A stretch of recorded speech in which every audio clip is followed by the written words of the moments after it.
11 වන ගාථා රත්නය. න පුප්ප ගන්ධෝ පටිවාතමේති න චන්දේනං තගර මල්ලිකාවා සතංච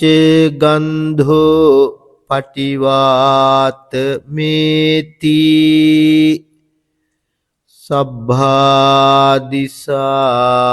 සප් පුරිසු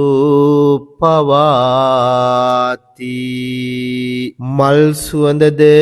සඳුන් සුවඳද උඩු සුළඟට නොයයි එහෙත් සත්පුරුෂයන්ගේ සිල් සුවඳ උඩු සුළඟට යයි ඒ සිල් සුවඳ සියලු දිසාවන්හි පැතිරේ